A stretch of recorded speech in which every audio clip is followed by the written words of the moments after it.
أعوذ بالله من الشيطان الرجيم. بسم الله الرحمن الرحيم.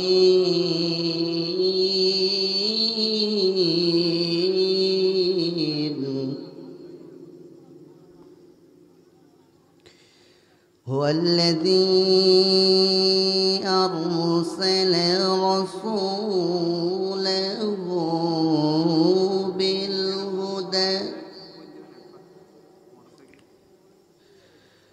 بالهدى ودين الحق ليظهره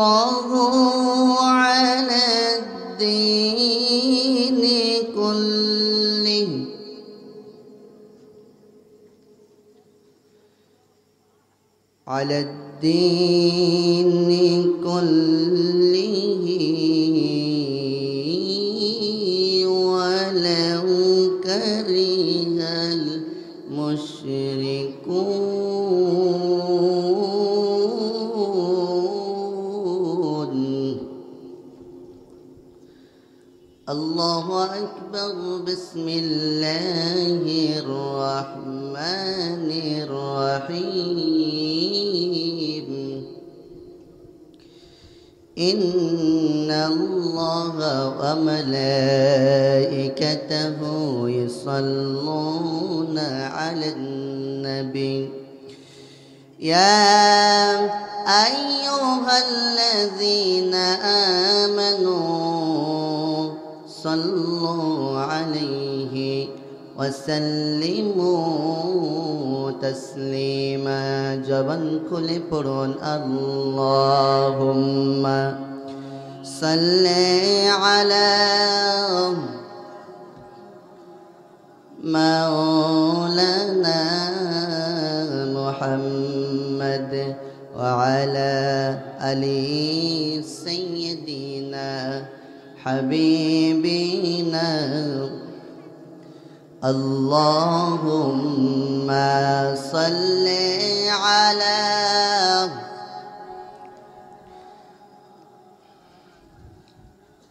وعلى آل سيدنا حبيبنا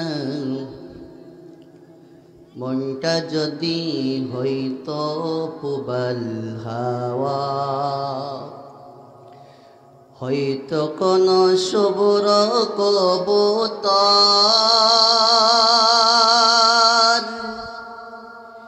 মেঘের ডানাই ফাটিয়ে দিতাম মদিনার পথে যেথায় আমার প্রিয় নবী ঘুমাই নিরন্তর যেথায় আমার প্রিয় নবী ঘুমাই নিরন্তর। আল্লাহুম্মা সাল্লি আলা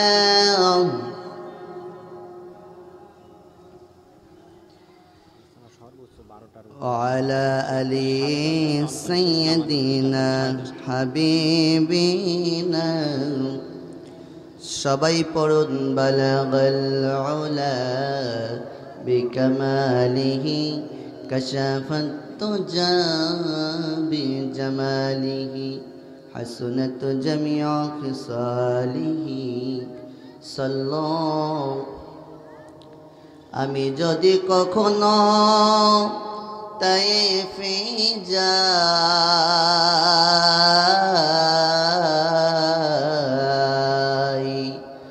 বলবো মাকে কেঁদে কে নবীজির খুন ঝরল কোথায় বলে দাও তাই আজ আমাকে প্রতিশোধের দাবানাল জ্বালাবো সেথায় বালাগাল উলা বিকামালিহি কাশাফাত তুজা বিজামালিহি حسنت جميع خصاله صلوا পৃথিবী আমার আসল ঠিকানা নয়, মরণ খেদিন মুছে দেবে সকল রঙিন পরিচয়।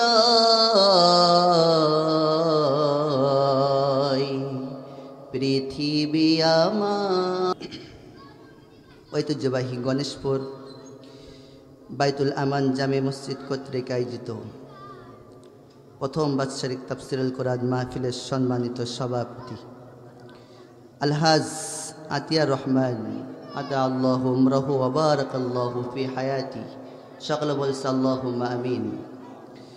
আজকে মাহফিলের সম্মানিত প্রধান অতিথি অধ্যাপক সাব্বির রহমান, চেয়ারম্যান ৯ নম্বর খলিশখালী ইউনিয়ন পরিষদ সহ আজকে মাহফিলের বিশেষ অতিথিবৃন্দ, সামনে উপবিষ্ট কোরআন প্রেমিক, ইসলাম প্রেমিক প্রিয় তাওহীদ জনতা, পদ্মার আড়ালে মা খাদিজাতুল কুবরা রাদিয়াল্লাহু তাআলা আনহার উত্তরসূরি মা এবং বোনেরা, আলোচনার শুরুতে সকলকে আমার পক্ষ থেকে আন্তরিক সালাম। সকল বলছি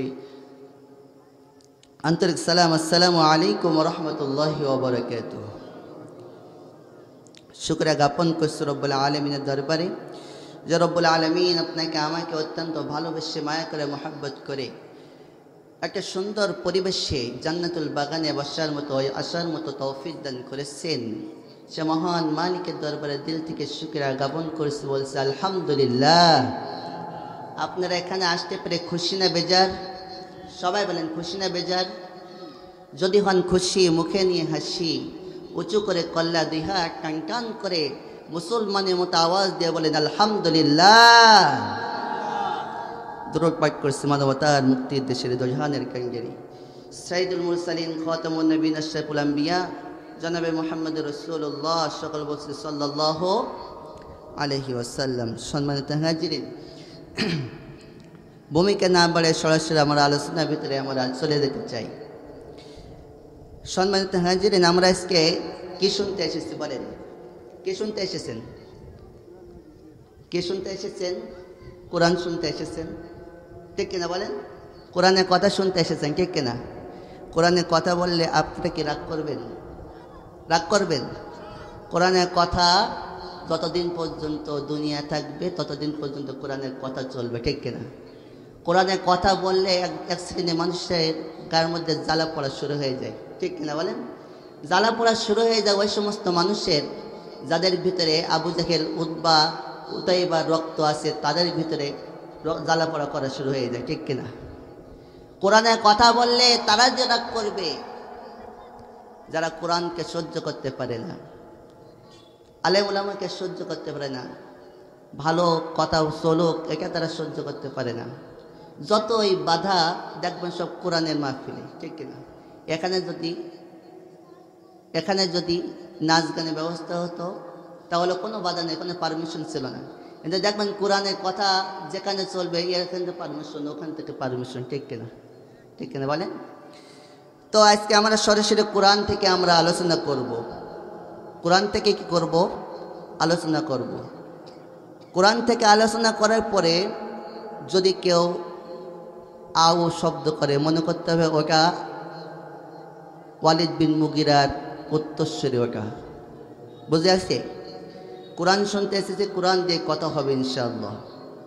সম্মানিত হাজিরিন, আজকে কোরআন থেকে আলোচনার বিষয় হচ্ছে কোরআনের পরিচয়। কিসের পরিচয়? কোরআনের পরিচয়। আচ্ছা বলেন তো, কোরআনুল কারীম কথা বলতে পারে? সবাই বলেন, কোরআনুল কারীম কথা বলতে পারে? পারে? এখানে একটা কোরআন দেন তো, কোরআন নাই। কোরআনুল কারীম কথা বলতে পারে? কথা বলতে এই কেউ কথা বলতে পারে? আপনার জন্মলগ্ন থেকে মৃত্যু পর্যন্ত, রান্নাঘর থেকে পার্লামেন্ট পর্যন্ত যা কিছু করবেন না কেন সব কিছু আল্লাহ তাআলা কোরআনের ভিতরে দিয়ে দিয়েছেন, ঠিক কিনা?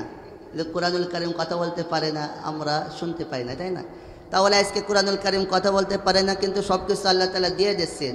যেহেতু দিয়ে দিচ্ছেন তেহেতু আমরা কোরআনের কাছে প্রশ্ন করতে পারি কি পারি না? পারি কি পারি না? আজকে আমার এই জবানটা আমি আজকে কোরআনকে দিয়ে দেবো, দিয়ে আজকে কোরআনকে জিজ্ঞাসা করবো যে কি কোরআন কথা বলতে পারে কি পারে না? পারবো তো ইনশাল্লাহ। সম্মানিত হাজিরিন, গভীর মনোযোগ। কোরআনুল কারীমকে আমি আমার জবানটা আমি কোরআনুল কারীমকে দিয়ে কোরআনকে জিজ্ঞাসা করলাম, কোরআন তোমার নাম যে কোরআন, তোমার কথায় লেখা আছে, আমাকে একটু বলে দাও। বলে দিতে পারবে? আমার জবানটা যখন আমি কোরআনকে দিয়ে প্রশ্ন করলাম, কোরআন তোমার নাম যে কোরআন, তোমার ভিতরে কোথায় লেখা আছে আমাকে বলে দাও। কোরআনুল কারীম সঙ্গে সঙ্গে আমার কথা জবাব দিয়ে দিল, ইন্নাহু লাকুরআনুন কারীম।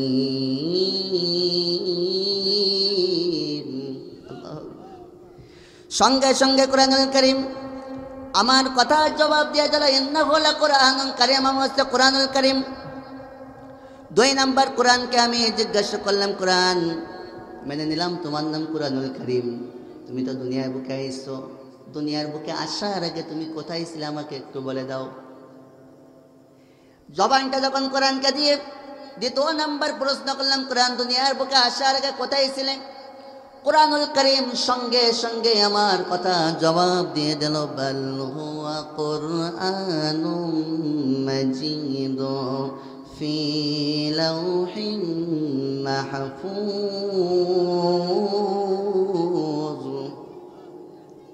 সঙ্গে সঙ্গে কোরআনুল কারীম আমার কথা জবাব দিয়ে দিল যে আমি দুনিয়ার বুকে আসার আগে লাউহে মাহফুজ অবস্থান করেছিলাম। বলেন না সুবহানাল্লাহ।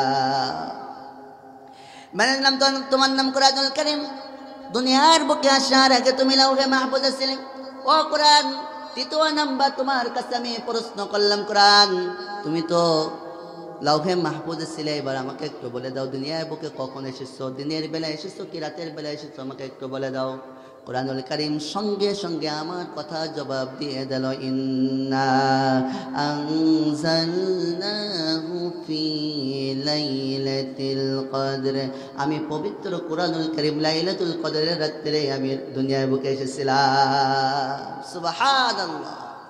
কিসের রাতে? লাইলাতুল কদরের রাতে। কোরআন কথা বলতে পারছে কি পারছে না? রাগ করছেন না আপনারা? রাগ করছেন না তো? সম্মানিত হাজিরিন, গভীর মনোযোগ। মেনে নিলাম তোমার নাম কোরআন, দুনিয়ার বুকে আসার আগে লাউহে মাহফুজে ছিলে, তুমি রাতের বেলা দুনিয়ার বুকে এসেছো, এবার কোরআন আমাকে একটু বলে দাও দুনিয়াতে তো অনেক রাত আছে, সেই রাতটা কোন মাসে নাজিল হয়েছিল তুমি আমাকে একটু বলে দাও। লাইলাতুল কদরের রাতটা কোন মাসে? সঙ্গে সঙ্গে কোরআনুল কারীম আমার কথা জবাব দিয়ে দিল, শাহরু রমাদানাল্লাযী উনজিলা ফীহিল কুরআন, আমি পবিত্র রমজানুল মুবারক মাসে দুনিয়ার বুকে এসেছিলাম। সুবহানাল্লাহ।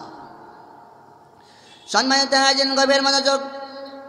কোরআনকে এবার প্রশ্ন করলাম, কোরআন দুনিয়ার বুকে আসার আগে লাউহে মাহফুজে ছিলে, পবিত্র লাইলাতুল কদরের রাতে দুনিয়ার বুকে এসেছো, তুমি পবিত্র মাহে রমজানুল মুবারক মাসে দুনিয়ার বুকে এসেছো, এইবার কোরআন আমাকে একটু বলে দাও তুমি কোথা থেকে নাজিল হয়েছো, কে তোমাকে নাজিল করেছে একটু আমাকে বলে দাও।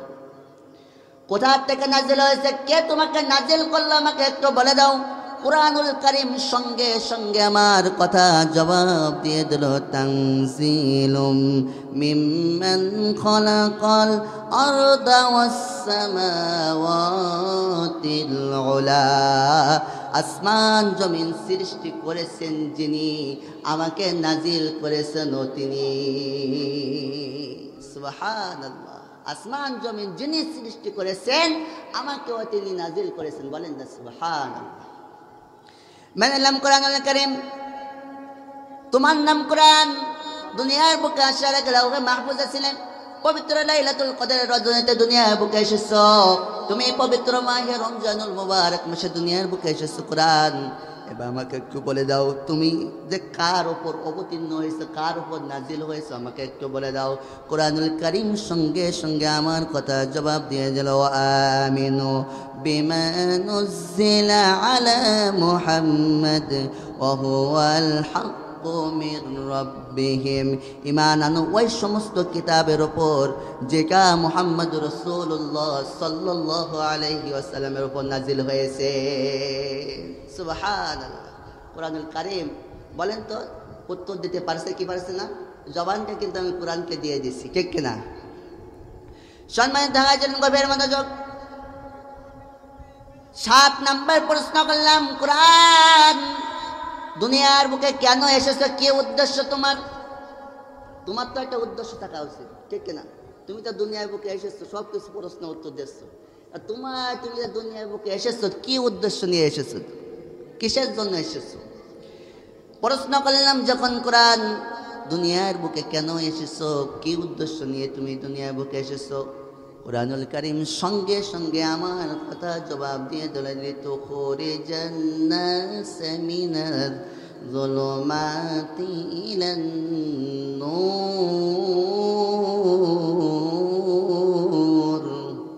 আল্লাহু আকবার বলবেন, বলবেন। লিতুখরিজান নাস মিনাজ যুলুমাতি ইলান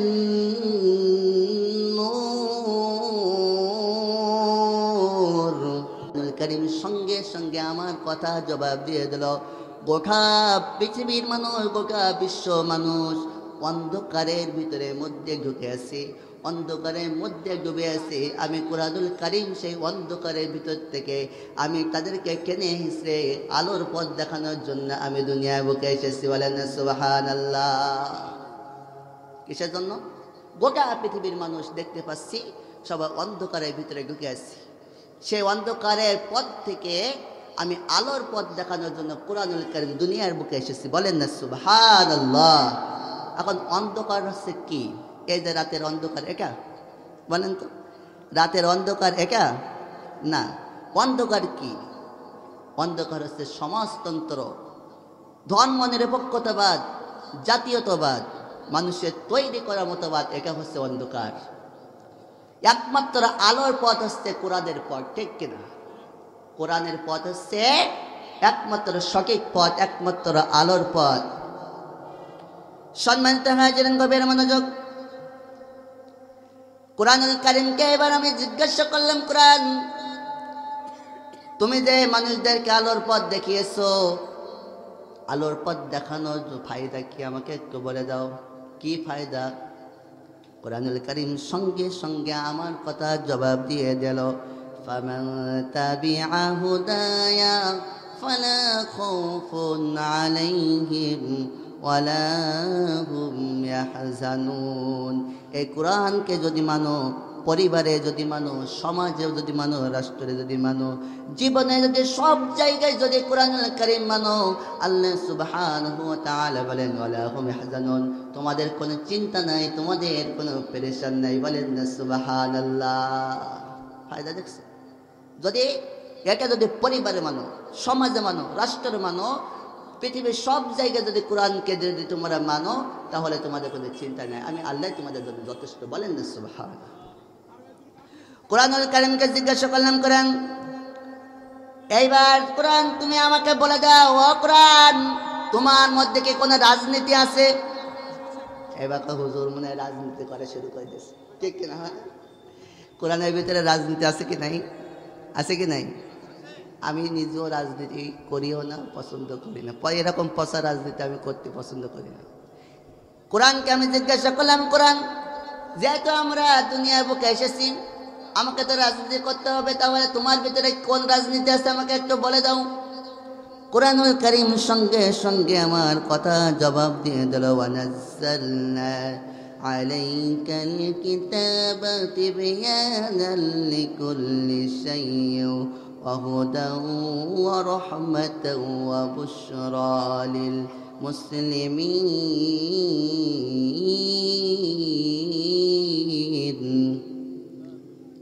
কোরআনুল কারীম সঙ্গে সঙ্গে আমার কথা জবাব দিয়ে দেন। শুধুমাত্র রাজনীতি না, আমার ভিতরে অর্থনীতি, রাজনীতি, শিক্ষানীতি সব কিছু আছে। কি আছে? সব কিছু আছে, সব কিছু আছে। এইবার আমি আপনাদের গভীর মনোযোগ দিয়ে আমি শুনতে আমি আপনাদের আহ্বান জানাবো। সম্মানিত হাজিরিন, রাসূলুল্লাহ সাল্লাল্লাহু আলাইহি ওয়াসাল্লামকে যখন প্রথম আল্লাহ সুবহানাহু ওয়া তাআলা কোরআনুল কারীম নাজিল করেছেন, 1 থেকে 40 বছর পর্যন্ত তার কোনো শত্রু ছিল না। কোনো শত্রু ছিল? 1 থেকে 40 বছর পর্যন্ত রাসূলের কোনো শত্রু ছিল? কোনো শত্রু ছিল না। মক্কার মানুষ তাকে এত বিশ্বাস করতো, আল আমিন তাকে নাম দিয়েছে। কি নাম দিয়েছে? আল আমিন নাম দিয়েছে। 1 থেকে 40 বছর পর্যন্ত কোনো শত্রু ছিল না। ও মুসলমান, তোমাদেরকে জানতে হবে 40 বছর পরে যখন আল্লাহ সুবহানাহু ওয়া তাআলা রাসূলুল্লাহ সাল্লাল্লাহু আলাইহি ওয়াসাল্লামের উপর কোরআনুল কারীম নাজিল করেছেন, সর্বপ্রথম যখন কোরআনের দাওয়াত দিয়েছেন তখন তার উপর নির্যাতন করা শুরু হয়েছে, তার বিরোধিতা করা শুরু হয়েছে। সর্বপ্রথম বিরোধিতা করেছে তার নিজের আপন চাচা। ঠিক না? এর আগে কিন্তু তাকে আলামিন বলে বিশ্বাস করত, সবাই ভালোবাসত। যেই কোরআনের কথা বলতেছে আরম্ভ তার বিরোধিতা করা শুরু করেছে। বর্তমান জামানায় দেখেন কোরআনের কথা বললেই বাধা সৃষ্টি হয়। ঠিক না? গোটা পৃথিবী এখন দাউ দাউ করে জ্বলতেছে। পরিবার ভালো নেই, রাষ্ট্র ভালো নেই, আমাদের সমাজ ভালো নেই। একটাই মাত্র কারণ, আমাদের সমাজে কোরআনুল কারীমের আইন আমাদের সমাজে নাই। ঠিক কিনা? যদি কোরআনের আইন বাস্তবায়ন করা থাকতো তাহলে আমাদের সমাজটা আজকে নষ্ট হতো না, আমাদের পরিবারটা নষ্ট হতো না, আমাদের দেশটা নষ্ট হতো না। একটা সোনার বাংলাদেশ আমরা উপহার পেতাম। কত বলেন ঠিক কিনা? সম্মানিত হাজিরিন, আমি আলোচনার মধ্যে আমি ছোট্ট একটা উদাহরণ দিই যে এক বাড়িতে লেগেছে আগুন। কি লেগেছে? আগুন লেগেছে। গভীর মনোযোগ দিয়ে শুনবেন। বাড়িতে লেগেছে আগুন, দাউ দাউ করে আগুন জ্বলতেছে। এমন সময় আস্তে আস্তে আগুন ছড়িয়ে পড়ছে। এখন রাস্তা দিয়ে যাচ্ছিল লাকড়ি নিয়ে এক ভ্যান কাঠওয়ালা। কেওয়ালা? কাঠওয়ালা। এখন বেচারা মনে করলো, আরে আমি তাকে কি দিয়ে সাহায্য করবো? গরিব মানুষ, ঘরটা পড়ে যাচ্ছে, দাও দাও করে আগুন জ্বলতেছে, তাহলে আমার তো কিছুই নাই, তাহলে আমার এক ভ্যান শুকনা কাঠ আছে, আমার সাধ্য অনুযায়ী কাঠটা আমি ওইটা দিয়ে দিই, জনমের মতো আগুন নিভে যাক। এই ভেবে গাড়ি থেকে এক ভ্যান কাঠ সব আগুনের মধ্যে ঢেলে দিয়েছে। বলেন তো আগুন নিভবে নাই বাড়বে? সবাই বলেন নিভবে নাই বাড়বে? যখন কাঠ ঢেলে দিয়েছে আগুন আরও দাউ দাউ করে জ্বলা শুরু করে দিয়েছে। সম্মানিত হাজিরিন, উনি বেচারা মনে মনে ভাবলো, আহারে আমি তো ভালো কাজ করতে গিয়ে এখন মন্দ হয়ে পড়লাম। এখন কি করলেন? তিনি ওখান থেকে কেটে পড়লেন। এখন ওই দিক থেকে যাচ্ছিল এক পক কেরোসিন নিয়ে একজন মানুষ। চাচা যখন মাথায় করে কেরোসিন নিয়ে যাচ্ছে তখন মনে মনে ভাবতে, আহারে বেচারা ঘর তো পড়ে আসছে, গরিব মানুষ, খেয়ে খেয়ে মানুষ, এত সুন্দর একটা ঘর তৈরি করে তিনি তার ঘরটা আগুন দিয়ে জ্বালাই পড়ায় সারকার হয়ে যাচ্ছে, আমার তো কিছুই নাই, তাহলে আমি এখন কি করি? আমার এক পট কেরোসিন আমি ঢেলে দিই, যাইতে আগুনটা যাতে নিভে যাক। এখন বলেন এই ভেবে যখন কেরোসিন পটটা মুখ খুলে যখন ঢেলে দিয়েছে, আগুন বাড়ছে কি কমছে? বলেন বাড়ছে কি বাড়ছে না? বাড়ছে না? এই ভেবে তিনি ওখান থেকে কেটে পড়লো যে মানুষজন যদি দেখে তাহলে তো আমার পিঠের চামড়া খুলে নেবে। এখন ওখান থেকে যাচ্ছিল একজন পেট্রোলওয়ালা। কেওয়ালা? পেট্রোলওয়ালা। এক ভ্যান পেট্রোল নিয়ে যখন যাচ্ছে তখন মনে মনে ভাবছে, আহারে বেচারার ঘরটা পড়ে যাচ্ছে, আমার তো কিছুই নাই, আমার 10,000 টাকা ক্ষয় হোক, নষ্ট হয় হোক, সমস্যা নাই, আমি কি করে আমার এই পেট্রোলটা আমি ঢেলে দিই, তাহলে জনমের মতো আগুনটা নিভে যাবে। বলেন তো এই ভেবে যখন পেট্রোলটা ঢেলে দিয়েছে আগুন বাড়ছে কি কমছে না? তদ্রূপভাবে মানুষের তৈরি করা মতবাদ দিয়ে সমাজে কখনো শান্তি ফিরে আসতে পারে না। ও মুসলমান, তোমরা শুনে রাখো, সমাজে যদি, পরিবারে, রাষ্ট্রে যদি শান্তি চাও, একমাত্র কোরআনের আইন ছাড়া কখনো শান্তি আসতে পারে না, পারে না, পারে না। ঠিক না? কোরআন ছাড়া কখনো শান্তি আসবে না।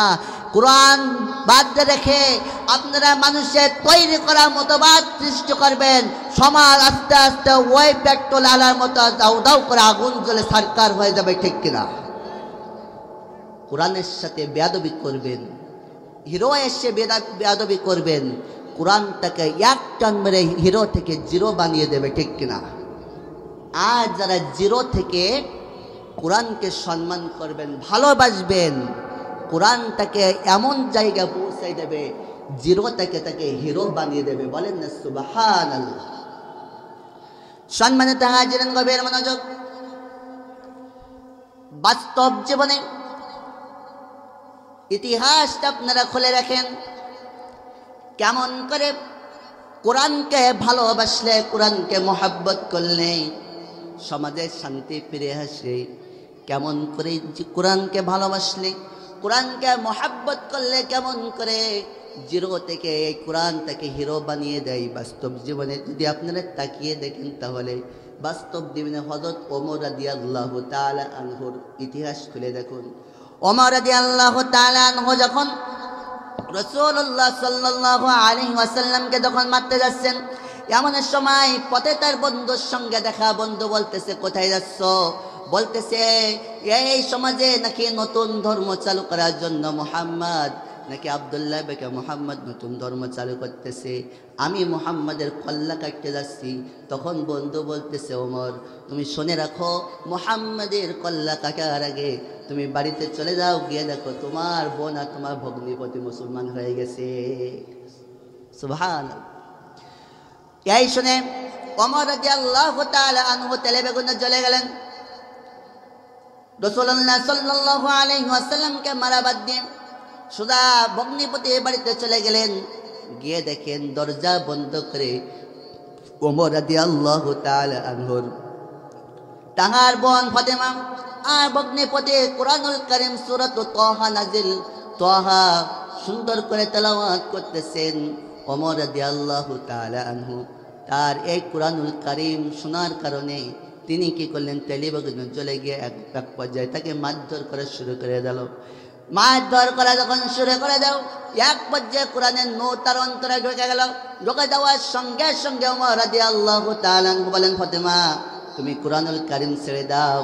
তখন ফাতেমা বলতেছে, ভাই কুরআনুল কারীম পড়ে যে মজা পেয়েছি, গোটা পৃথিবী ছাড়তে পারি, এমনকি জীবনটা দিতে পারি, তাই বলে আমি কুরআনুল কারীম ছাড়তে পারবো না। বলেন সুবহানাল্লাহ।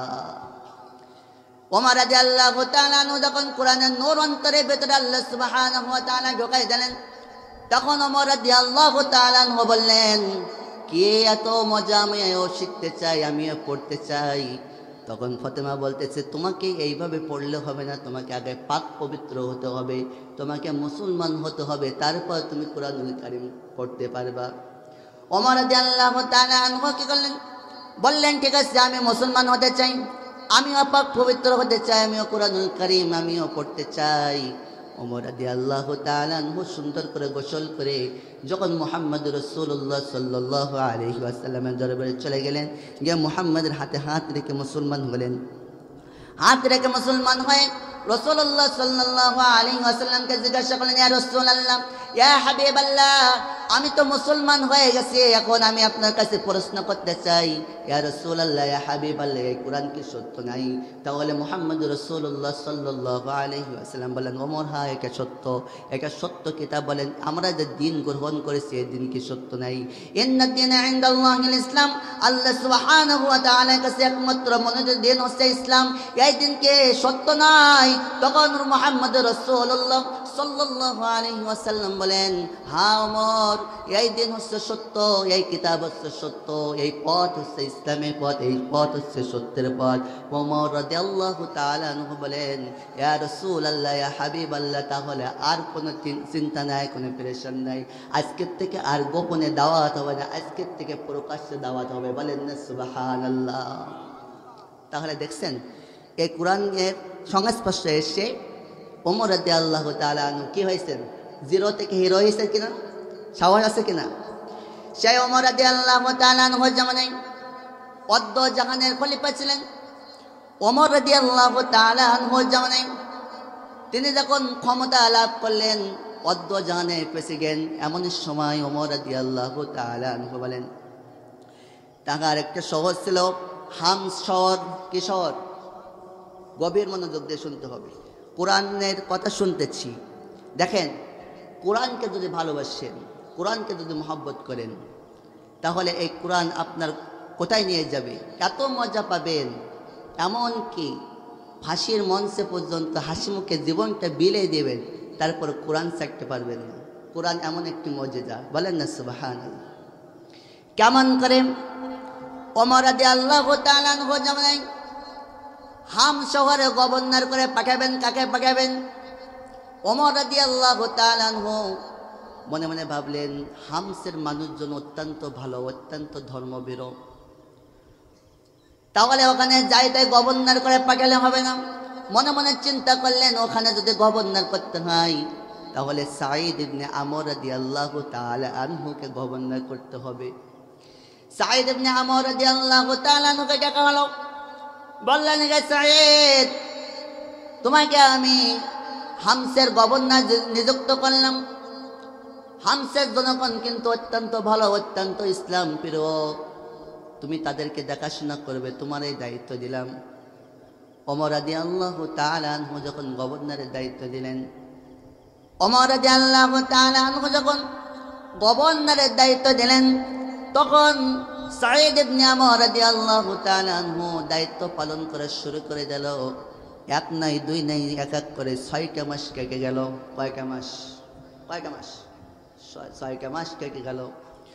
6টা মাস পরে হামসের জনগণ এসে উল্টা নালিশ করতেছে ওমরের কাছে, আমিরুল মুমিনিন, খলিফাতুল মুসলিমিন, আপনি আমাদের জন্য যে গভর্নর নিযুক্ত করেছেন, সেই গভর্নরের 4টা বড় বড় ভুল পেয়েছি। আমরা এই গভর্নর চাই না, আমাদের নতুন গভর্নর দিতে হবে। কি গভর্নর দিতে হবে? মনোযোগ আছে তো? আলোচনা শেষ করব। কয়টা ভুল পেয়েছে? 4টা। কথা বলতে হবে। কয়টা? সবাই বলেন কয়টা? 4টা। সম্মানিত হাজিরিন, গভীর মনোযোগ। জনগণ এসছে, গভর্নরের বিরুদ্ধে নালিশ করতেছে, আর আমাদের সমাজে কিছু কিছু পার্টি নেতা আছে। কি নেতা? যদি তার বিরুদ্ধে কথা বলা হয়, এই চিনিস আমাকে, আমি কোন দলের লোক? আছে কি? আছে কি নাই? ক্ষমতা চিরদিন থাকে না, থাকে? কেউ থাকে? পৃথিবীতে কেউ স্থায়ী হয় না, হোক না সে ফেরাউন কে বা নমরুদ, কেউ ভবে চিরকাল রয় না, পৃথিবীতে কেউ স্থায়ী হয় না। ঠিক না? আমি এখন ক্ষমতায় আছি না? আমি কি চিরকাল থাকবো এখানে? কিন্তু তুমি যে পাওয়ারে বলে ক্ষমতা দেখাচ্ছ, এই ক্ষমতা কিন্তু চিরদিন থাকবে না। থাকবে? চিরকাল থাকবে? চিরকাল থাকবে না। ছোট্ট একটা উদাহরণ দেবো, গল্প বলবো, ছোট্ট একটা গল্প আলোচনার মধ্যে বলবো। গল্পটা হচ্ছে, এখন তো বর্ষাকাল। কি কাল? বর্ষাকাল। তো দেখবেন, এই আপনাদের মাঠে দেখবেন বৃষ্টি হওয়ার পরে পানি জমে যায় না? নতুন পানি জমে না? জমে যাওয়ার পরে দেখবেন পুঁটি মাছ লাল হয়ে যায়, এখন জাড়া কাটা লাল হয়ে যায়, আছে না? আমরা ছোটোবেলায় দেখছি, এখনও দেখি, যখন নতুন পানি পাই পুঁটি মাছ, আমরা বলি পুঁটি মাছের বিয়ে হয়েছে। ঠিক কিনা? বলে না? পুঁটি মাছের বিয়ে হয়েছে, লাল পুঁটি বলে কিনা? কথা কি বুঝতে পারতেছেন আপনারা? এখন নতুন পানি জমেছে, জমানোর পরে যে আমরা দেখবেন পানি সরানোর জন্য ড্রেন কেটে দিই। কে কেটে দিই? ড্রেন কেটে দিই না? কেটে দিচ্ছি। এখন ড্রেন যখন কেটে দিচ্ছি, পানি যখন আসতেছে, ওখানে একজন শোল মাছ আছে। শোল মাছ কি মাছ? যে শুধু মাছ ধরে ধরে খায়। কি ধরে ধরে খায়? মাছ ধরে ধরে খায়। মাছ ধরে ধরে খায়। উনি ওই নলের সামনে বসে আছে, পুঁটি মাছ আসতেছে আর ধরে ধরে খাচ্ছে। পুঁটি মাছ আসতেছে আর কি করছে? ধরে ধরে খাচ্ছে। এখন একজন একটা পুঁটি মাছ বলতেছে, তুই আমার ছাবালের খাইছিস, তুই আমার মাকে খেয়েছিস, তুই আমার বাপকে খেয়েছিস, আমার ভাইকে খেয়েছিস। খাইতে খাইতে আর কেউ ওর জায়গা নাই, আর কেউ নাই, আমার সব নিঃস্ব হয়ে গেছি, বাকি আছে আমি। তো আমি তোর এক খেলা খেলেই তাই আমি মরবো। আমি যখন মরবো তখন তোকে মেরেও ছাড়বো। আমি যখন মারবো তোকে মেরেও ছাড়বো। সম্মানিত হাজিরিন, এই বলে শৈল মাছ ধরে ধরে মাছ খাচ্ছে, আর এ কি করছে, পিছন দিক থেকে লেজের কাছে গিয়ে বলতেছে ভাই আসসালামু আলাইকুম। কে বলতেছে? ভাই আসসালামু আলাইকুম। ও লেজ দিয়ে এক বাড়ি দিয়ে বেয়াদব, সামনে দিয়ে আসতে পারিস না, পিছন দিয়ে তুই কি করিস, সালাম দিস। বুঝছেন? এখন পিছন দিয়ে সালাম দিস, এক তাড়া মারিছে, 5 হাত ধরে গিয়ে পড়ছে। আবার এসে বলতেছে ভাই, বলতেছে এই তুই সামনে আয়, আমার পেটের খেদা কোনো মুখে নাই। বলতেছে ভাই আমি তোমার পেটের মধ্যে ঢুকতে রাজি আছি, আমি জীবন দিয়ে দেবো, সমস্যা নেই, তা আমার কথাকে একটু শুনতে হবে তোমার। কি বলতেছে? ভাই ওখানে দেখছি, ওখানে দেখছি। আমরা কি বলে আটন বলতাম, আমাদের এলাকায় আটন বলে, আপনাকে এখানে কি বলে? মাছ ধরা আটন বলে, আটন বলে। এখন দেখবেন এক ধরনের আটন আছে যে পুঁকি মাছ যাওয়া আসা করতে পারে, শুধুমাত্র বড় মাছ ওর ভিতরে থেকে যায়, আছে না? আটন আছে না এরকম? পুঁকি মাছ যাওয়া আসা করতে পারে। এখন বলতেছে ওই আটনের ভিতরে দেখলাম অনেক মাছ, তোমাকে এখানে আর অপেক্ষা করতে হবে না, তুমি আমার সামনে আমার পেছনে পেছনে আসো, আমি যেভাবে যাবো তুমিও সেইভাবে যাবো আটনের মধ্যে। আটনের মধ্যে গিয়ে জন্মের মতো খেয়ে আবার বাইরে আসবো আমরা। ঠিক আছে, করছে কি তুই? বলতেছে তারপরে বলতেছে সব খাওয়াই গেলে আমার খেয়ে ফেলবে, আমার কোনো দুঃখ নেই সেই সময়। ঠিক আছে, এখন শোল মাছ 5 যাচ্ছে, পুঁকি মাছের বুদ্ধি শুনে। কার বুদ্ধি শুনে? পুঁকি মাছের বুদ্ধি শুনে। এখন 5 গিয়ে পুঁকি মাছ বলতেছে আমি যেভাবে ঢুকবো তুমিও সেইভাবে ঢুকবা। এইসা এখন ওই যাওয়ার পথের মধ্যে পুঁকি মাছ ঢুকে পড়ছে। এখন শোল মাছ মাথা চালাই দিয়েছে। কি চালাই দিয়েছে? বনবতীরে অনেক মাছ লোভে কি করছে, মাথা চালিয়ে দিয়েছে। এখন মাথা কানকে বেরিয়ে গেছে। এখন তখন বলতেছে আমি তো আর সামনে যাইতে পারি না। বলতেছে ভাই তোমার না অনেক শক্তি, অনেক পাওয়ার আছে, একটা চালনা দিলে তো ভিতরে ঢুকে যাইতে পারো। এখন শোল মাছ এক চালনা দিয়েছে, দেওয়ার পরে আটনের মধ্যে ঢুকে পড়েছে। জন্মের মধ্যে খেয়ে পুঁকি মাছ যখন ধরতে যাবে, পুঁকি মাছ ওই পাশে কি করছে, চলে গেছে। আর শোল মাছ আর বাইর হতে পারে না। বলতেছে আমি তো আর বাইর হতে পারি না। বলতেছে তোমার আর বাইর হওয়ার দরকার নাই, যার ভিতরে ঢুকেছ একমাত্র মৃত্যু ছাড়া তোমাকে আর কেউ বাইর করতে পারবে না। কার ভিতরে? আগুনের ভিতরে যখন ঢুকছো, এর মধ্যে আর তোমার আর জীবন নিয়ে আর বাড়ি ফিরতে হবে না। তুই আমার মাকে খেয়েছিস, তুই আমার বাপকে খেয়েছিস, তুই আমার ভাইকে খেয়েছিস, তুই আমার বোনকে খেয়েছিস, তুই আমার স্ত্রীকে খেয়েছিস। তোকে এখন মৃত্যুবরণ করা লাগবে। সময় সব সময় একরকম যায় না। সূর্য যখন উদিত হয়েছে, সূর্য ডুববে, ইসলাম প্রতিষ্ঠিত হবে, কোরআন প্রতিষ্ঠিত হবে, কিন্তু তোমার মতো নাস্তিক বেঈমান দুনিয়ার বুকে থাকবে না। বলেন না ঠিক কিনা? বলতেছে আমি এখন তোমার বাঁচাতে পারবো না। ফজরে আজান দেবে, শুনে রাখো শোল মাছ, ফজরে আজান দেবে, মুয়াজ্জিন যখন বলবে আসসালাতু খায়রুম মিনান নাওম,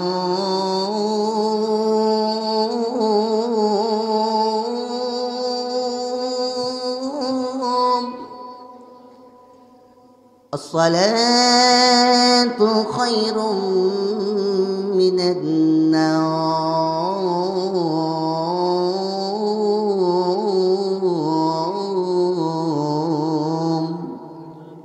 যখন ফজরে আজান দেবে, মুয়াজ্জিন নামাজ পড়ে বেলে চলে আসবে, এসে আটনের মধ্যে যখন দেখবে বড় শোল মাছ, মহা খুশি।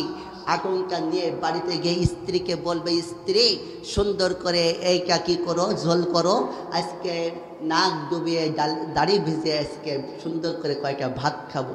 ও শোল মাছ তুমি শুনে রাখো, তোমাকে যখন ধরে নিয়ে বাড়িতে যাবে, তুমি যখন লাফালাফি করবে, তোমার গলা টিপে ধরে এমন একটা আচার মারবে, নাগ্নমুগ্ধ রক্ত বাহির হয়ে যাবে। ঠিক কিনা? তুমি যখন নিথর দেহ যখন পড়ে থাকবে, তখন তোমাকে টুকরো টুকরো করে কাটা হবে, টুকরো টুকরো করে কেটে ক্ষান্ত হবে না, তোমাকে মাল মশলা লাগায়া আগুন দিয়ে জ্বালায়া তোমাকে কি করবে, খায়া ফেলবে। সে সময় আর বেশিক্ষণ নাই, আর সময় বেশিক্ষণ নাই। তোমার অপেক্ষা করো ফজরে আজান পর্যন্ত, শুধুমাত্র অপেক্ষা করো সকাল হওয়া পর্যন্ত। ও মুসলমান তোমরা শুনে রাখো, তোমাদের ওপর যত নির্যাতন আসুক, যত জুলুম আসুক, শুধুমাত্র সূর্য উদিত হওয়া পর্যন্ত অপেক্ষা করুন। আল্লাহর কসম, নাস্তিক বেঈমানরা দুনিয়ার বুকে থাকতে পারবে না, পারবে না, পারবে না, ঠিক কিনা? সম্মানিত হাজিরিন, গভীর মনোযোগ। আপনাদের আমি বলতেছিলাম সাঈদ ইবনে আমর রাদিয়াল্লাহু তাআলা আনহুর কথা। সাঈদ ইবনে আমর রাদিয়াল্লাহু তাআলা আনহু 6টা মাস দায়িত্ব পালন করার পরে তাহার বিরুদ্ধে নালিশ আসলো 4টা। কয়টা? সবাই বলেন কয়টা? 4টা নালিশ আসলো। ওমর রাদিয়াল্লাহু তাআলা আনহুকে জনগণ নালিশ করল। আমিরুল মুমিনিন খলিফাতুল মুসলিমিন 1 নম্বর নালিশ হচ্ছে, আমাদের গভর্নর প্রত্যেকদিন যখন আসে, সপ্তাহে 1 দিন অফিসে আসে না, 7টা দিন 1টা দিন তিনি অফিসে আসে না। আমরা জানতে চাই কিসের জন্য তিনি অফিসে আসে না। 2 নম্বর নালিশ হচ্ছে, 2 নম্বর অভিযোগ হচ্ছে, আমিরুল মুমিনিন খলিফাতুল মুসলিমিন আমাদের গভর্নর প্রত্যেক দিন অফিসে দেরি করে আসে। প্রত্যেক দিন অফিসে কি করে আসে? দেরি করে আসে।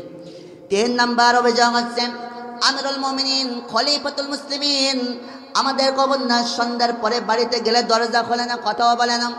4 নম্বর অভিযোগ হচ্ছে, আমিরুল মুমিনিন খলিফাতুল মুসলিমিন আমাদের গভর্নর মাঝে মাঝে অফিসের মধ্যে মৃগী রোগের মতো পড়ে থাকে। এই বড় বড় 4টা ভুল তাদের ভিতরে, তার মধ্যে আমরা পেয়েছি। এমন গভর্নর আমরা চাই না। নতুন গভর্নর আমাকে নিযুক্ত করো। কয়টা অভিযোগ? 4টা। শুনবো তো সবাই? 4টা অভিযোগ শুনে যাইব। কারা কারা 2 হাত তুলে দেখান। নারায়ে তাকবীর, নারায়ে তাকবীর। শুনবো তো সবাই? মনোযোগ আছে তো সবাই? সম্মানিত হাজিরিন, গভীর মনোযোগ। আমিরুল মুমিনিন খলিফাতুল মুসলিমিন হযরত ওমর রাদিয়াল্লাহু তাআলা আনহু সাঈদ ইবনে আমর রাদিয়াল্লাহু তাআলা আনহুকে ডেকে পাঠালেন। ডেকে বলতেছে, হে সাঈদ, জনগণ তোমার বিরুদ্ধে 4টা বড় বড় অভিযোগ করেছে। কয়টা অভিযোগ? 4টা বড় বড় অভিযোগ করেছে। এই 4টা অভিযোগের জন্য ওরা তোমাকে আর চায় না। বলতেছে, আমিরুল মুমিনিন খলিফাতুল মুসলিমিন, জনগণ আমার বিরুদ্ধে অভিযোগ করতে পারে। আমার বিরুদ্ধে যে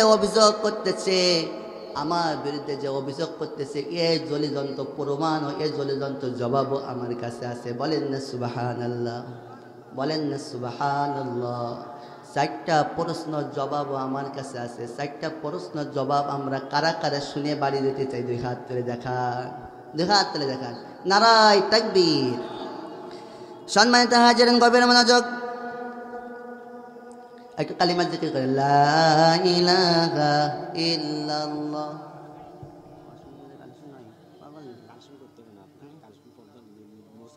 জনগণ আসেনি, কালেকশন প্রধান বক্তাদের করাবেন, এই জন্যই আপনার সময় একটু কম হয়ে যাবে। হ্যাঁ, আলোচনা হয়েছে। এই জন্য আপনার 10 মিনিট সময় শেষ না করতে। আচ্ছা, ওনার 5-7 মিনিট পরে আসতে পারেন। লা ইলাহা ইল্লাল্লাহ মুহাম্মাদুর রাসূলুল্লাহ। সম্মানিত হাজিরিন, গভীর মনোযোগ। 4টা প্রশ্ন জবাব সাঈদ ইবনে আমর রাদিয়াল্লাহু তাআলা আনহু দিতে প্রস্তুত। সাঈদ ইবনে আমর রাদিয়াল্লাহু তাআলা আনহু বলেন, আমিরুল মুমিনিন খলিফাতুল মুসলিমিন 1 নম্বর কি অভিযোগ দিয়েছে আমাকে একটু বলুন। তখন ওমর রাদিয়াল্লাহু তাআলা আনহু বলেন, হে সাঈদ, 1 নম্বর অভিযোগ হচ্ছে, সপ্তাহে তুমি কেন 1 দিন অফিসে আসো না? সাঈদ ইবনে আমর রাদিয়াল্লাহু তাআলা আনহু বললেন, আমিরুল মুমিনিন খলিফাতুল মুসলিমিন, আপনি শুনে রাখুন, আমি হামসের গভর্নর হতে পারি, কিন্তু আমার গায়ে যে একটা জামা দেখতেছেন, একটা জামা ব্যতীত অন্য কোনো আমার কোনো জামা নেই। আমিরুল মুমিনিন খলিফাতুল মুসলিমিন, সপ্তাহে 6টা দিন আমি একটা জামা গায়ে দেই। শুক্রবার যখন আসে তখন আমার এই জামাটা আমি একা একা পরিষ্কার করে যখন রোদে দিই, ভিজে থাকে, এই জন্য আমি ওই একটা দিন জামা গায়ে দেওয়া অফিসে যাইতে পারি না। সাঈদ ইবনে আমর রাদিয়াল্লাহু তাআলা আনহুর কথা শুনে, সাঈদ ইবনে আমর রাদিয়াল্লাহু তাআলা আনহুর কথা শুনে ওমর রাদিয়াল্লাহু তাআলা আনহু বলেন, আরে আমি কার বিরুদ্ধে আমি নালিশ করতেছি, কার বিরুদ্ধে অভিযোগ করতেছি? তখন সাঈদ ইবনে আমর রাদিয়াল্লাহু তাআলা আনহু বলে, আমিরুল মুমিনিন খলিফাতুল মুসলিমিন 2 নম্বর অভিযোগকে আমি শুনতে চাই। 2 নম্বর অভিযোগ হচ্ছে, হে সাঈদ, প্রত্যেকদিন অফিসে কেন দেরি করে আসো? প্রত্যেক দিন অফিসে কেন দেরি করে আসো আমি জানতে চাই। তখন বলতেছে আমিরুল মুমিনিন খলিফাতুল মুসলিমিন, আমি কিসের জন্য দেরি করে আসি আপনি শুনলে তো অবাক হয়ে যাবেন। কিসের জন্য দেরি করে আসি? এই জন্য আমি দেরি করে আসি, আমার বাড়িতে অনেক বাচ্চা কাচ্চা আছে, আমার একটা স্ত্রী আছে, সন্তানদেরকে লালন পালন করার জন্য সংসারে কাজ একা একা করতে পারে না। আমি হামসের গভর্নর হতে পারি, কিন্তু একটা কাজের মানুষ আমার বাড়িতে নাই। হামসের গভর্নর তখন একটা পরবর্তীতে আশা করলে আপনি আলোচনা চালাই। গভর্নর হতে পারি, কিন্তু আমার বাড়িতে একটা কাজের মানুষও নেই। আহা, বলতেছে আমিরুল মুমিনিন খলিফাতুল মুসলিমিন, হামসের গভর্নর হতে পারি, কিন্তু বাড়িতে কোনো কাজের মানুষ নাই। সকালবেলা ওকে ফজরের নামাজ পড়ে কোরআনুল কারীম তেলাওয়াত করে সংসারের কাজ আমার স্ত্রীর সঙ্গে আমি একটু হেল্প করে দিই। আমার সন্তানদেরকে আমি লালন পালন, আমি তাদেরকে পরিষ্কার পরিচ্ছন্ন করাই। করাতে করাতে আমি আর অফিসে আসতে আসতে দেরি হয়ে যাই। ওমর রাদিয়াল্লাহু তাআলা আনহু মনে মনে ভাবলেন, আরে আমি কেন প্রশ্ন করতেছি? যে 3 নাম্বার প্রশ্ন হচ্ছে, হে সাঈদ, সন্ধ্যার পরে বাড়িতে গেলে কেন দরজা তুমি খোলো না? কেন জনগণের সঙ্গে তুমি কথা বলো না? ওমর রাদিয়াল্লাহু তাআলা আনহু বলেন, যখন এই কথা বললেন সাঈদ ইবনে আমর রাদিয়াল্লাহু তাআলা আনহু বলেন, আমিরুল মুমিনিন খলিফাতুল মুসলিমিন, সারাদিন দেশের জনগণের খেদমত করি, বাড়িতে সময় দিতে পারি না। যখন রাত হয়ে যায়, সন্ধ্যা ঘনিয়ে আসি, আমি বাড়িতে এসে দরজা বন্ধ করে কোরআনের তালিম দিই। কি দিই? কোরআনের তালিম দিই, কোরআনের কথা শিখাই, কোরআন শিখাই। আমার স্ত্রীদেরকে আমি তাদেরকে পরিবারের নিয়ে আমরা একটু আলোচনা করি। আলোচনা করার পরে ঈশারের নামাজের পরে আমি কি করি? নামাজ পড়ে আমি ঈশারের নামাজ পড়ে আমি খানাকে ঘুমিয়ে পড়ি। গভীর রাত্রে ওকে আমি কি করি? আমি আল্লাহ তাআলা ইবাদতের মধ্যে মশগুল থাকি, এই জন্য জনগণের খোঁজ খবর নিতে পারি না। 4 নম্বর অভিযোগ হচ্ছে, সাঈদ, মাঝে মাঝে অফিসে কেন তুমি মির্গি রোগের মতো কেন পড়ে থাকো জানতে চাই। আপনার কি শুনতে চান? শুনতে চান? কিসের জন্য তুমি মির্গি রোগের মতো পড়ে থাকো আমি একটু জানতে চাই। তখন সাঈদ ইবনে আমর রাদিয়াল্লাহু তাআলা আনহু বলেন, আমিরুল মুমিনিন খলিফাতুল মুসলিমিন, আপনি যদি আমার জায়গায় থাকতেন আপনিও ওইরকম অজ্ঞান হয়ে পড়ে থাকতেন। ঘটনাকে আমি শুনতে চাই। তখন সাঈদ ইবনে আমর রাদিয়াল্লাহু তাআলা আনহু বলেন, আমিরুল মুমিনিন খলিফাতুল মুসলিমিন, আপনি শুনে রাখুন, আমি যখন ইসলাম ধর্ম গ্রহণ করি নাই, কালিমা সায়াতলে আসতে পারি নাই, সেই সময় শুধুমাত্র কোরআনুল কারীমকে ভালোবাসার জন্য, শুধুমাত্র কালিমা পড়ার কারণে আমার এক ভাইকে কাফেররা ধরে নিয়ে আসলো। তার নাম অন্য কেউই নাই, তিনি হচ্ছিলেন হযরত খুবাইব রাদিয়াল্লাহু তাআলা আনহু। বলেন না সুবহানাল্লাহ। নাম কি? খুবাইব রাদিয়াল্লাহু তাআলা। সাঈদ ইবনে আমর রাদিয়াল্লাহু তাআলা বলেন, সাঈদ খুবাইবের পর যে নির্যাতন করেছে, ওই দৃশ্য যখন আমার চোখের ভিতরে ভেসে ওঠে, তখন আমি আর একা একা কন্ট্রোল করতে পারি না, আমি অজ্ঞান হয়ে মির্গি রোগের মতো পড়ে থাকি। তখন বলতেছে, আমিরুল মুমিনিন খলিফাতুল মুসলিম, আপনি শুনে রাখুন, হযরত খুবাইব রাদিয়াল্লাহু তাআলা আনহু যখন ইসলাম ধর্ম গ্রহণ করে মুসলমান হয়ে গেলেন, কোরআনের ছায়াতলে চলে আসলেন, কাফেররা তাকে ধরে নিয়ে আসলো, এসে বলল, হে খুবাইব, তুমি ইসলাম ধর্ম ছেড়ে দাও, কালিমা ছেড়ে দাও, কোরআন পড়া ছেড়ে দাও। খুবাইব রাদিয়াল্লাহু তাআলা আনহু বলেন, আমি জীবন দেব, আর আমার দরকার হলে আমার শরীরে যত রক্ত আছে সব কিছু ইসলামের জন্য দিয়ে দেবো, তারপরে কোরআনের পথ থেকে সরে যাব না। তোমরা যদি আমাকে মারতে মারতে মেরেও ফেলে, আমি কোরআনের পথ থেকে আমি সরে যাব না। এক পর্যায়ে খুবাইব রাদিয়াল্লাহু তাআলা আনহুকে বন্দী করা হলো, তাকে খাদ্য বন্ধ করে দেওয়া হলো। বলতেছে আমিরুল মুমিনিন খলিফাতুল মুসলিমিন, 1 নাই 2 নাই 3টা মাস খাবার তাকে বন্ধ করে দেওয়া হলো। কয়টা মাস? 3 মাস। না খেয়ে থাকতে পারবে? সাঈদ ইবনে আমর রাদিয়াল্লাহু তাআলা বলেন, যখন এক নয়, দুই নয়, 3টা মাস যখন খাবার বন্ধ করে দেওয়া হলো, কিসের জন্য? শুধুমাত্র কোরআনুল কারিমকে ভালোবাসার জন্য। কিসের জন্য? কোরআনুল কারিমকে ভালোবাসার জন্য, শুধুমাত্র কালিমা স্বীকার করার জন্য। তাদেরকে এমন নির্যাতন করেছে, কিন্তু আমাদের উপর তো এরকম নির্যাতন আসে নাই। আসে? আসে নাই, এখনো পর্যন্ত আসে নাই। যেটুকু এসেছে এটুকু হচ্ছে মনে হয় পরীক্ষা। কি পরীক্ষা? কিন্তু এই পরীক্ষায় ফেল করলে হবে না, পাস করতে হবে কিনা? আল্লাহ সুবহানাহু ওয়া তাআলা বলেন, ওয়ালা তাহিনু ওয়ালা তাহজানু ওয়া আনতুমুল আ'লাউনা ইন কুনতুম মুমিনিন।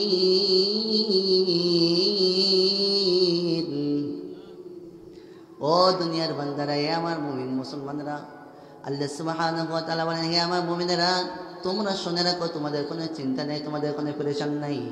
আমি তো আল্লাহ তোমাদের জন্য যথেষ্ট আছি। আমি তো তোমাদের, ইন্নাল্লাহা আশতারা মিনাল মুমিনিনা আনফুসাহুম ওয়া আমওয়ালাহুম বিআন্না লাহুমুল জান্নাহ। তোমাদের জান ও মালের বিনিময়ে, জান্নাতের বিনিময়ে তোমাদের জন্য আমি খরিদ করে নিয়েছি। জান্নাতের বিনিময়ে তোমাদের জান ও মাল আমি আল্লাহ তাআলা খরিদ করে নিয়েছি। তোমাদের কিসের চিন্তা? খুবাইব রাদিয়াল্লাহু তাআলা আনহু এক পর্যায়ে 3টা মাস খাবার বন্ধ করে দেওয়া হলো। খুবাইব রাদিয়াল্লাহু তাআলা আনহু কি করলেন? রাতের আধারে আল্লাহ সুবহানাহু ওয়া তাআলা ইবাদত বন্দেগীর মাধ্যমে কাটাই দেয়। কোরআনুল কারীম তেলাওয়াত করে যখন আল্লাহ সুবহানাহু ওয়া তাআলা গভীর রাত্রে জান্নাত খাওয়ার, জান্নাতে আঙ্গুর পাকাই, তখন বলেন না সুবহানাল্লাহ।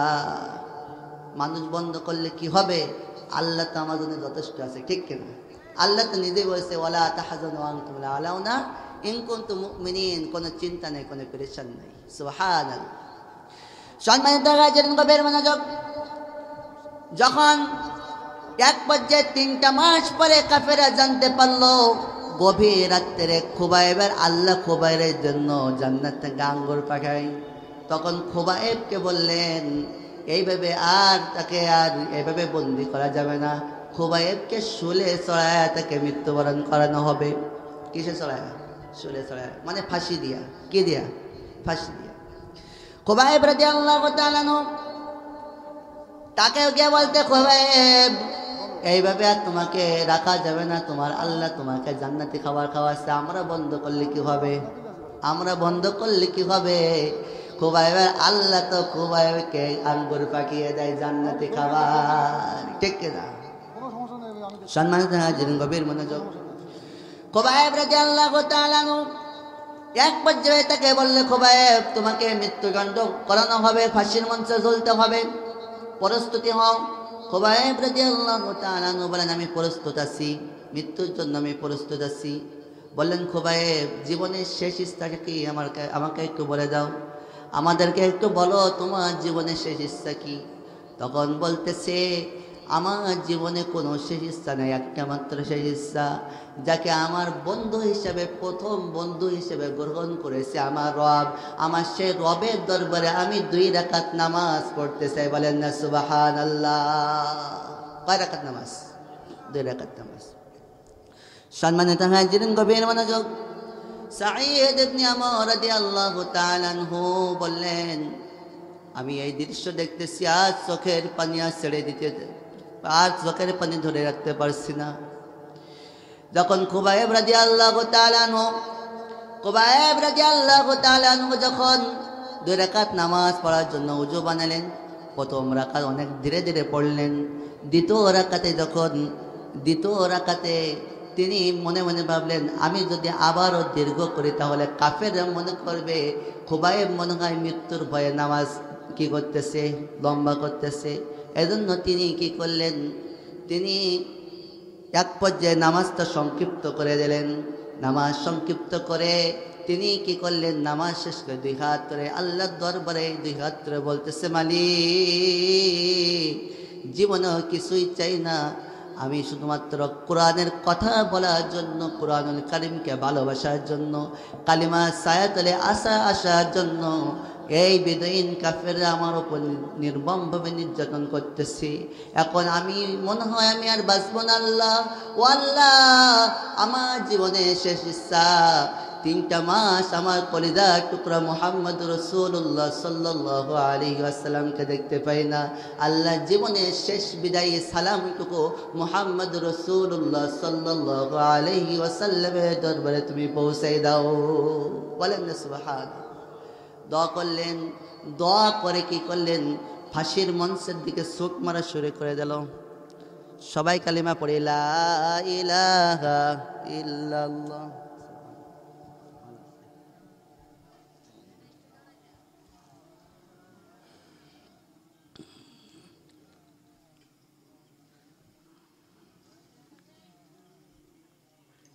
লা ইলাহা ইল্লাল্লাহ।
لا إله إلا الله محمد رسول الله বলেন না সাল্লাল্লাহু আলাইহি ওয়াসাল্লাম।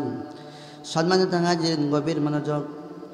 সাঈদ ইবনে আমর রাদিয়াল্লাহু তাআলা আনহু কিন্তু প্রশ্ন জবাব দিচ্ছে। মনে আছে তো আপনাদের? আছে তো? সম্মানিত হাজিরিন, গভীর মনোযোগ। হযরত খুবাইব রাদিয়াল্লাহু তাআলা আনহু এবার নামাজ শেষ করে ফাঁসির মঞ্চের দিকে ছুট মারলেন। কাফেররা জিজ্ঞাসা করল, হে খুবাইব, তোমার কি মৃত্যুর ভয় না? তুমি কেন ফাঁসির মঞ্চের দিকে তুমি কেন দৌড় মারতেছ? বলতেছে, আমি যত তাড়াতাড়ি শাহাদাত বরণ করব তত তাড়াতাড়ি জান্নাত পেয়ে যাব। সুবহানাল্লাহ। সাঈদ ইবনে আমর রাদিয়াল্লাহু তাআলা আনহু বলেন, আমিরুল মুমিনিন, খলিফাতুল মুসলিমিন, শুনে রাখুন, এবার যখন খুবাইব রাদিয়াল্লাহু তাআলা আনহুকে যখন মারবে, এমন সময় একজন কাফের এসে বলতেছে, হে খুবাইব, আজকে যদি এখানে তোকে না পেয়ে যদি মুহাম্মদকে পেতাম কতই না ভালো হতো। বলেন না নাউযুবিল্লাহ। খুবাইব রাদিয়াল্লাহু তাআলা আনহু এবার কি করলেন? মুখের ভিতরে অনেক সময় এক গাল স্যাব জোগাড় করলেন। এক কোষ গাল ভরা যখন স্যাব জোগাড় করে ওই কাফেরের মুখে থুতু মারতেছে। থুতু মেরে বলতেছে, খবরদার কাফেরের বাচ্চা, জীবন থাকতে আমার মুহাম্মাদের নামে গালি দিবি, তোকে আমি হালে ছেড়ে দেব না। কথা বলেন ঠিক কিনা? আজ বাংলাদেশে আমার কলিজার টুকরা মুহাম্মদ রাসূলুল্লাহ সাল্লাল্লাহু আলাইহি ওয়াসাল্লামকে নিয়ে গালি দেয়। এই বাংলাদেশে পবিত্র বাংলার জমিনে রাসূলুল্লাহ সাল্লাল্লাহু আলাইহি ওয়াসাল্লামকে নিয়ে কটূক্তি করে।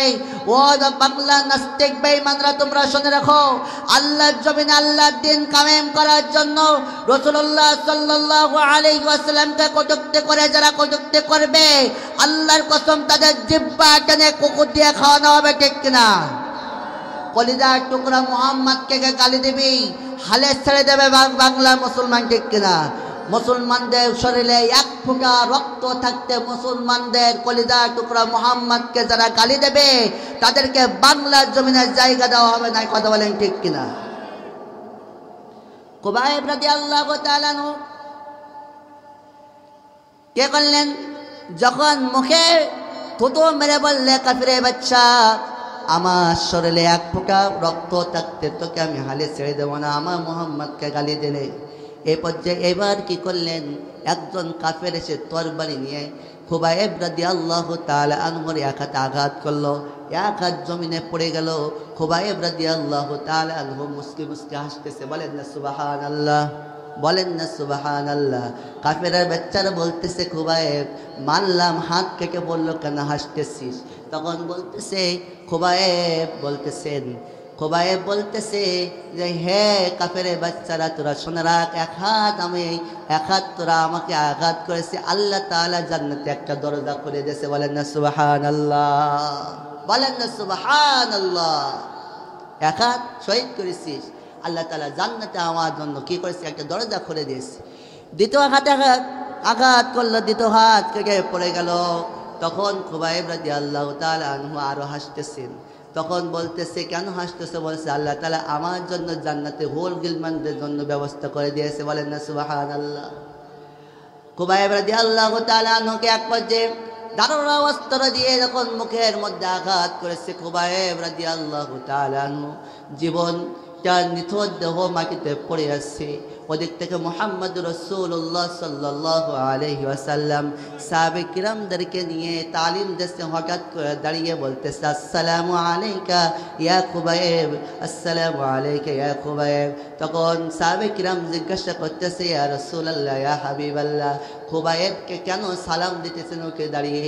তখন রাসূলুল্লাহ সাল্লাল্লাহু আলাইহি ওয়াসাল্লাম বলেন, আমার খুবাইব দুনিয়াতে নাই, আমার খুবাইব জান্নাতে হুদদের সঙ্গে জান্নাতের ভিতরে ঘুরে বেড়াতেছে। সুবহানাল্লাহ। আমাকে শহীদ করে সে মিছিলে শামিল করে নিও, আমাকে শহীদ করে সে মিছিলে শামিল করে নিও, যে মিছিলের নেতা আমির হামজা,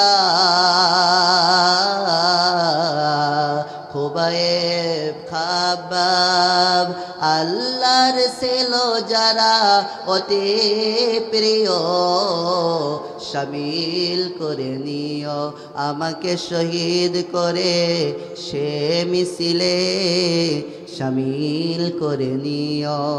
সাইদ কুতুব হাসানুল বান্না যে মিছিলে হলো ধন্য, আমাকে শহীদ করে সে মিছিলে শামিল করে নিও, যে মিছিলের নেতা আমির হামজা, খুবাইব খাবাব আল্লাহর ছেলো যারা অতি প্রিয়, শামিল করে নিও। বলেন না আমিন। সম্মানিত হাজিরিন, যেহেতু আমাদের যার জন্য এত কিছু, আমাদের কাঙ্ক্ষিত মেহমান আমার অত্যন্ত চরিত্র বড় ভাই হাফেজ মাওলানা ইসলাম জহুরুল ইসলাম সদর নাটোর থেকে আগত আপনাদের সামনে, আপনাদের ভালোবাসায় ছুটে এসেছেন। তাকে বসায় রেখে আমি আলোচনা করবো, আমার বেয়াদবি হয়ে যায়। এজন্য আমি যে কথাগুলো বললাম, জীবনের শেষ পর্যন্ত যতই